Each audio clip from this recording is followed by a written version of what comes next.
எல்லோருக்கும் வணக்கம். நம்மளோட சேனலை பார்த்துட்ருக்கிற பல பேரும் இன்னும் சப்ஸ்கிரைப் பண்ணாமல் தான் பார்த்துட்ருக்கிறீங்க. நீங்கள் பண்ணுற ஒவ்வொரு சப்ஸ்கிரைபும் என்னை இன்னும் ஒரு படி மேலே உயர்த்தும் அப்படிங்கிறது மட்டும் நிதர்சனமான உண்மை. அதே மாதிரி என்னோடய வீடியோஸ் உங்களுக்கு பிடிச்சிருந்ததுன்னா ஒரு லைக் போடுங்க. நீங்கள் பண்ணுற ஒவ்வொரு லைக்கும் எனக்கு இன்னும் கொஞ்சம் உத்வேகத்தை கொடுக்கும். நல்ல நல்ல கண்டென்ட் இருக்கிற வீடியோஸாக என்னால் கிரியேட் பண்ண முடியும். அதனால் உங்களோட சப்போர்ட் எனக்கு ரொம்ப பெருசு. இப்போ நம்ம வீடியோக்குள்ளே போகலாம்.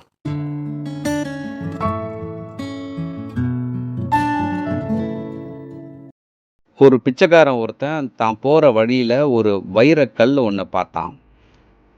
முதல்ல அது வைரக்கல்னு அவனுக்கு தெரியாது. அதை ஒரு கயிறில் கட்டி தான் கூடவே இருந்த கழுதையோட கழுத்தில் மாட்டிட்டான். இதை கவனித்த ஒரு வைர வியாபாரி அவங்கிட்ட வந்து, இந்த கல்லை எனக்கு கொடு, நீ கேட்குற பணத்தை நான் கொடுக்குறேன் அப்படின்னு சொன்னார். அதுக்கு அந்த பிச்சைக்காரன் வந்து, எனக்கு ஒரு 100 ரூபாய் கொடுத்துட்டு இந்த கல்லை எடுத்துக்கோங்க அப்படின்னு சொன்னான். வைர வியாபாரி என்ன பண்ணார், கீழே கிடந்த கல்லுக்கு 100 ரூபாயா, ஒரு 50 ரூபா வாங்கிட்டு கல் கொடு அப்படின்னு சொன்னார். அவன் யோசிச்சு பார்த்தான். இல்லை சாமி வேண்டாம், அந்த கல் கழுதையோட கழுத்தில் இருக்கட்டும் அப்படின்னு சொல்லிட்டு அவன் கழுதையை கூப்பிட்டுட்டு போயிட்டான். இந்த வைர வியாபாரி என்ன நினச்சாரு, எப்படினாலும் அவனுக்கு ஒரு வறுமைன்னு வர்றப்போ 50 ரூபாய்க்குனா கூட பரவாயில்ல அப்படின்னு சொல்லி அந்த கல் எடுத்து வந்து நம்மகிட்ட தான் கொடுப்பான், அப்போ பார்த்துக்கலாம் அப்படின்னு சொல்லி விட்டுட்டு கொஞ்ச நாள் போச்சு. இவனை கவனிச்சுட்டே தான் இருந்தார் அந்த வைர வியாபாரி. அந்த நேரத்தில் இன்னொரு வைர வியாபாரி இதை கவனித்து அவங்கிட்ட வந்து 1000 ரூபாய் கொடுத்துட்டு அந்த கல்லை வாங்கிட்டு போயிட்டார். இதை வந்த அந்த வைர வியாபாரி கொஞ்சம் கூட எதிர்பார்க்கல. ரொம்ப கோபமாயிட்டார். நேராக அந்த பிச்சைக்காரன்ட்ட போய், அட அடிமுட்டாளே, கோடி ரூபா மதிப்புள்ள அந்த வைரக்கல் அது, அதை போய் வெறும் 1000 ரூபாய்க்கு கொடுத்துட்டு அந்த 1000 ரூபாயை வாங்கி இவ்வளோ சந்தோஷமாக இருக்கியே அப்படின்னு சொல்லிட்டு நல்லா ஏமாந்துட்ட நீ அப்படின்னு திட்டினார். அதை கேட்ட அந்த பிச்சைக்காரன் ரொம்ப பலமாக சிரித்தான். சிரிச்சிட்டு, யார் முட்டாள், எனக்கு அது வைரக்கல்னு தெரியாது, அதோட மதிப்பும் தெரியாது, அதனால் நான் கிடைச்ச விலைக்கு விற்றுட்டேன்.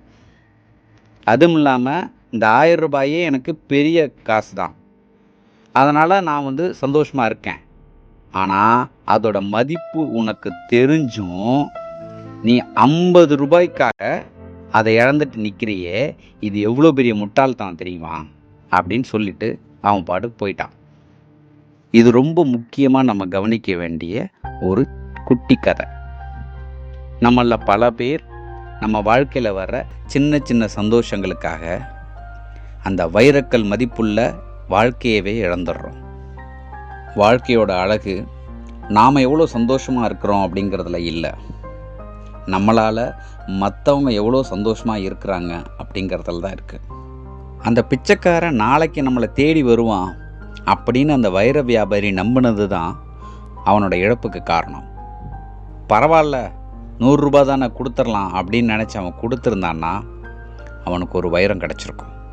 நம்மளும் பெரும்பாலான நேரம் எதிர்காலத்தை பற்றி யோசிக்கிறோமே தவிர நம்ம வாழ்கிற நிகழ்காலத்தை பற்றி நம்ம பெருசாக கண்டுக்கிறது கிடையாது.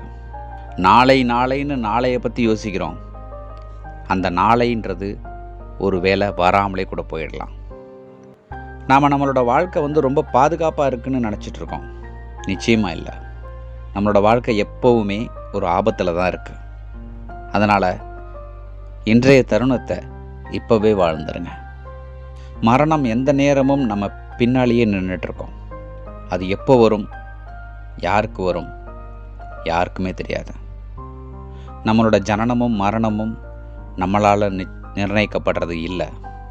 அதனால் நாளையை பற்றி யோசிக்காமல் இன்றைக்கி வாழ்கிறத பற்றி நம்ம யோசிக்கணும். கடந்த காலங்கிறது வாழ்க்கை நம்மளுக்கு கொடுத்துருக்க பாடம். எதிர்காலங்கிறது நமக்கு நாமே வச்சுக்கிற ஒரு லட்சியம், இலக்கு. ஆனால் நிகழ்காலங்கிறது மட்டும்தான் நிதர்சனம். நாளை அது ஒருபோதும் வராது. நேற்று அது இறந்து விட்டது.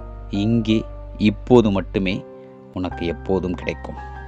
சொர்க்கம் என்பது எதிர்கால கனவல்ல, அது நிகழ்கால வாழ்வு. மகிழ வைத்து மகிழ்வோம்.